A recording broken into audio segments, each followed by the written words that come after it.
Olá, bom dia. Viemos com mais um Deus em Gotas aqui no seu dia, que caiu hoje já? Hoje caiu no Salmo 138, Sim, né, que fala aqui o reconhecimento a Deus compassivo.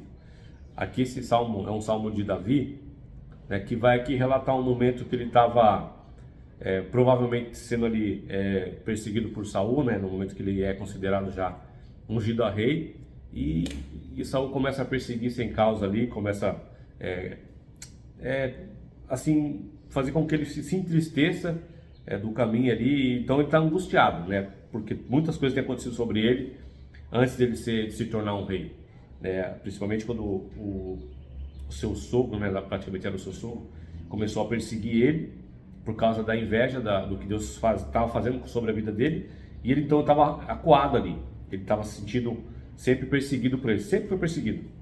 Davi sempre foi perseguido por Saul, até porque isso era um propósito, talvez até de Deus também. Mas o que fala aqui, irmãos, é que ele está engrandecendo a Deus, porque em meio a esses momentos de dificuldade que ele teve ali, ele sabia que tinha um começo, tinha uma obra de Deus sobre a vida dele. Ele sabia que aquele processo que ele estava passando ali tinha uma promessa, que ele seria o rei, e a descendência dele seria a que ia vir em Jesus. Então ele sabia que ele estava sobre um processo de, de que Deus tinha começado. Então Deus começou um trabalho na vida dele, e houve alguns impedimentos, algumas coisas no meio do caminho que trouxe tristeza para ele, trouxe ali medo, trouxe insegurança para ele, e aqui ele está agradecendo a Deus, porque em todo tempo Deus cuidou dele. Em todo tempo Deus estava tratando deles, quando ele guerreava com seus inimigos também de guerra lá, Deus dava vitória. E aqui mostra, irmãos, que Deus ele é compassivo, que mesmo Deus sendo um Deus tão grande, a sua glória é tão grande, ele olha para as pessoas pequenas da terra. Isso eu vejo assim, irmãos, para nós, né, que nós às vezes assim, tem bilhares, muitas pessoas no mundo inteiro, e Deus olha para você que está aí, olha para mim. Imagina a glória de Deus, irmãos, que faz todas as coisas, sabe tudo que está, tudo que é criado, onde cada coisa está, onde cada pessoa está habitando ali, sabe? E é uma coisa tão grande, uma glória tão grande, e ele é um Deus tão grande, vê as pessoas bem pequenininhas aqui embaixo, aqui, ele sabe o que você passa, sabe o que você tá sentindo, porque aqui, irmãos, meio tanta gente, Deus sabia o que Davi sentia, Davi sabia que Davi estava com medo, que Davi tinha um pouco de insegurança em relação a Saul, mas mesmo assim ele confiava, ele sabia que Deus estava no controle da vida dele, que ele só tinha que agradecer, reconhecer que Deus era bom, que Deus era compassivo, que Deus não permitia que o inimigo tocava ele, que ele passava por aqueles momentos de aflição dele lá, mas nunca o inimigo tocava ele, porque Deus não deixava. E isso é na nossa vida também. Às vezes nós passamos por muitas coisas para nosso aprendizado, para a gente poder chegar ao grau que Deus quer, capacitação que Deus quer para exercer alguma coisa, alguma tarefa, alguma missão, e para isso Deus tem que nos preparar. Mas isso não quer dizer que nós não vamos conseguir, quer dizer que Deus está nos preparando para nós enxergar, né, que tudo depende dele. Tanto as batalhas do caminho ali é para você aprender, para você passar por ela. Aqui Davi, ele foi escolhido, né, segundo o coração dele, para se tornar um rei. Ele foi ungido rei, passou um tempo, ele não foi rei já logo em seguida que ele foi ungido, porque ele tinha que passar um processo ainda até Saul sair, até cumprir o reinado de Saul, mas ele foi ensinado por Deus aqui. E a todo tempo Deus ajudava, Deus livrava ele, em todo detalhe. Deus livrava ele todo tempo. Se você for ler a Bíblia, aqui quando fala na parte dos reis ali, até chegar a Davi, você vai entender Samuel, essas passagens todas de rei, vai falar que Deus sempre ajudou Davi, em detalhes Deus ajudava ele. E assim também é nas nossas vidas. Por isso nós temos que reconhecer a glória de Deus. Você pode ver o ar, pode ver o seu coração batendo aí, não falha. Você tem, não sei quantos anos você tem, mas seu coração não falhou nenhuma vez, porque se falhar a gente morre. E tá batendo aí, o sangue tá indo, bombeando, tranquilo. Imagina, Deus sabe disso. E se você tiver prestes a passar por alguma coisa de alguma cirurgia, Deus sabe que você vai precisar passar por isso, porque tem algo ali interferindo na sua saúde. Ele sabe de tudo isso. E nós devemos confiar na glória de Deus, confiar na grandeza de Deus e buscar, né, sempre ser fiel a Ele, para que Ele, no tempo certo, Ele venha nos auxiliar, né? sim, sim. A palavra dessa semana se renove, né? Na palavra para a glória do Senhor, né? Porque quando você faz aquilo que o Senhor quer que você faça, né, é a glória dele, né? Porque ele te criou, ele quer que você vença, ele quer que você siga aquelas instruções dele. É como um pai e uma mãe que quando vê seu filho indo para um caminho bom, né? Estudando, se formando, prosperando, né? Então é tudo que nós, como pais, queremos ver nossos filhos assim. E aqui fala, né, nessa semana, caiu Jó também, 38, que fala sobre primeiro discurso de Deus. Por quê? Porque Jó, ele estava revoltado muitas vezes com Deus, porque nós, mesmo seguindo a palavra do Senhor, nós passamos por muito percalço, por muitas pessoas ruins, falsas, momentos difíceis, situações duras, né, da saúde, nós passamos, nós não somos libertos disso. Mas com Deus, conseguindo a palavra, tudo vem com muita proteção e muita cura, né? Isso a gente tem que alertar vocês aqui, meus irmãos, porque ninguém é privilegiado nesse mundo de nada, né? Só que quando você segue o Senhor, Ele tem compaixão, Ele te cuida, Ele te guarda, né? Ele te cura. Então nós temos que acreditar nessa palavra do Senhor com muita entrega, com muita fé, verdadeiramente, né? Então aqui fala que Deus falou para Jó: onde você estava quando eu fiz o firmamento?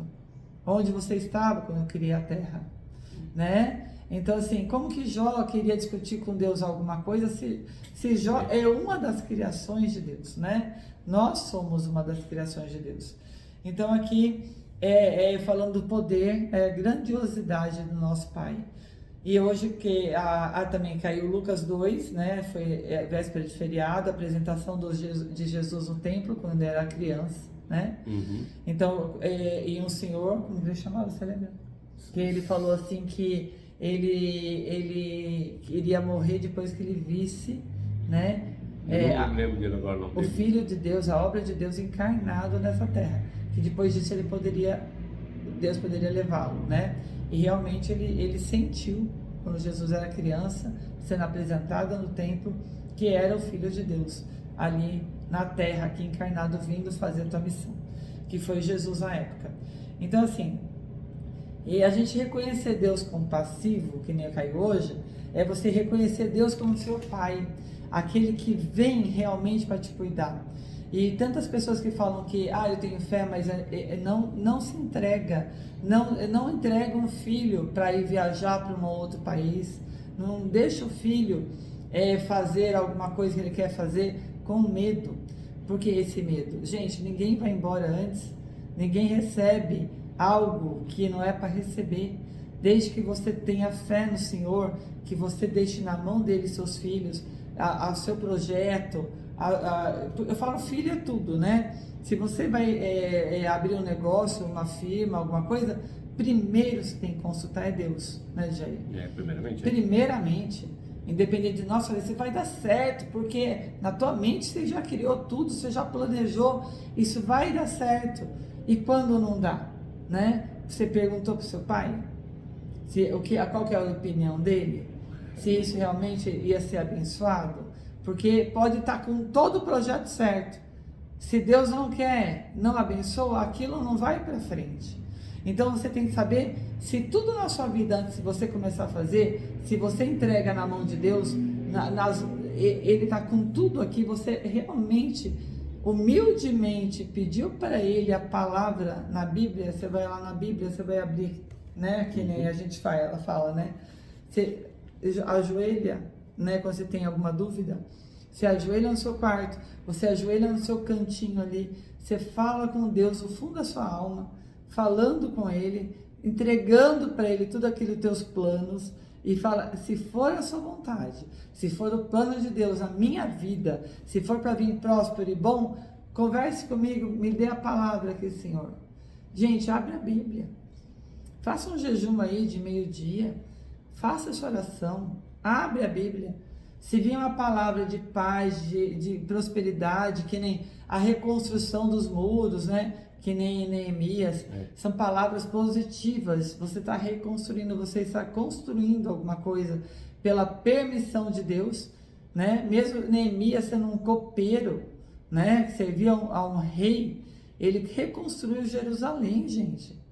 Por quê? Porque Deus permitiu ele reconstruir. Então, assim, quando nós fazemos um projeto para nós, a nossa vida atual, nós temos que entregar a primeira palavra, né? A primeira pergunta, na permissão do Pai, não é na permissão do escritório, da pessoa que vai ser seu sócio, de alguma coisa assim, não. É primeiro a permissão do Pai. Se Ele te der a resposta positiva, vai em frente. Eu costumo pedir umas 2, 3 vezes, né, Jair? Em oração, alguma resposta, algum projeto que eu tenho na mente. Porque eu sou uma pessoa que eu não paro, o Jair está aqui de prova. Estou sempre criando alguma coisa para aumentar, até para levar aqueles que estão comigo a uma prosperidade maior. Mas não é o meu querer, é o querer de Deus. Né? Se eu estou fazendo alguma coisa para ajudar alguém, se eu tenho assim uma afeição pelos meus funcionários, ou ajudar meu filho, sei lá quem for, uma pessoa da minha família, a minha vontade é de fazer, é de ajudar. Só que a vontade de Deus na vida daquela pessoa, será que seria isso? Né? Será que Deus não tem outros planos para aquela pessoa que você quer ajudar? Então você quer ajudar e você acaba atrapalhando, né, os planos de Deus na vida daquela pessoa. Então o que acontece com o seu empreendimento? Vai por água abaixo, não dá certo. Aí você tem o maior prejuízo, você tem a maior dor de cabeça, você tem a maior frustração da sua vida. Aí você fala, nossa, eu só me ferro porque eu penso nos outros. Não é isso. Você não tem a guarda de Deus, porque você não sabe se o teu plano é o mesmo que Deus tem para a vida das pessoas. Então você primeiro tem que perguntar na palavra. O mais importante é o plano de Deus na minha vida, na vida de Jair, na vida de vocês. Né? O plano dele em primeiro lugar, depois o nosso plano. Então sempre pergunta na palavra. Deus, Senhor, eu quero fazer tal coisa, a minha intenção é isso, por causa disso, para ajudar fulano, ou para minha prosperidade, sei lá o que vocês estão pensando, o que vocês querem fazer, eu quero montar tal coisa, que eu vi que aquela cidade ali é movimentada, eu quero montar alguma coisa. Quantas pessoas se frustram, né? Quantas? Aí tem história, né? Olha só, vocês sabem que a história, como que é o nome dele, gente? Eu sou muito ruim de memória. É Calvin Klein? Não, eu não lembro quem que é ele. Ele foi, na época, né? E depois eu vou lembrar. Ele foi para montar, para ir numa coisa de ouro, né? Que eles estavam tirando ouro da terra. E ele foi para lá, para ele conseguir ouro, né? Para vender, né? Como chama quando vão para garimpo? Garimpar. No garimpar, né? Aí ele chegou lá, quando ele chegou, ele levou umas roupas que pediram para ele. Aí o pessoal falou assim, você trouxe? Ele levou camisa, blusa para vender lá pro pessoal, né? Mas você trouxe calça? Mas a calça tinha que ser muito forte, porque as calças daqui vão ter tecido fino, rasga tudo. E aqui o serviço é muito pesado, nós precisamos de uma calça grossa. E ele tinha levado lona na época, né? Também muita lona. Aí ele pensou e falou assim, eu vou costurar então essa lona. Eu vou fazer calça de lona. Gente, surgiu. Eu não sei se foi Calvin Klein, qual que foi a marca, mas foi onde surgiu a calça West Top, aquela calça jeans, né? Que surgiu jeans, né? E aí foi a maior venda, a maior prosperidade para aquela pessoa. Mas Deus queria que ele não fosse lá vender o ouro, pegar o ouro para vender o ouro. Deus quis que ele fabricasse calça. E ele ficou famoso no mundo por fabricar calça jeans. Ele surgiu com a calça jeans. Foi o maior sucesso. Então os planos de Deus são diferentes dos seus, né? E a glória do Senhor vem para abençoar. A glória do Senhor vem para nos salvar. Vem para trazer maravilhas na nossa vida. Então você não sabe, de repente você planeja alguma coisa, mas os planos de Deus são outros. Por isso que a gente fala aqui, se renove na palavra, né? Se renove na palavra, né? Porque para a glória do Senhor, porque a glória vai vir na sua vida, né? É coisa muito mais grandiosa do que você imagina. Então, não desista, não tenha medo, mas entregue tudo na mão de Deus. Primeiro é Ele. Amém? Amém. Então aprenda essa palavra aqui, que tudo a gente tem que consultar nosso Pai, né, na Bíblia aqui, porque é Ele que nos traz a glória, a bênção, Ele que nos traz tudo que nós podemos ter, a tua cura, o milagre da sua cura, tudo é possível, mas você apresentando tudo para Deus antes de tudo. Antes de mais nada, a tua fraqueza, a tua força, a tua doença, a tua saúde. Meu Deus, abençoe e guarde todos vocês. mas sempre entregue aquilo que você precisa para Ele e tenha fé que Ele vai fazer. Mas olha a coisa, outra coisa, não é no nosso tempo, né, Jair? É no tempo de Deus. Ele tem o tempo dele. Não apresse, né? Tome seus calmantezinhos aí, não apresse. É no tempo dele. A vitória vem. Amém? Amém. Deus abençoe o final de semana. Que vocês tenham muita renovação em Deus aí. Amém. Tenham todos um ótimo final de semana e fiquem na paz do Senhor Jesus. Amém. Até segunda, se Deus Até quiser. segunda.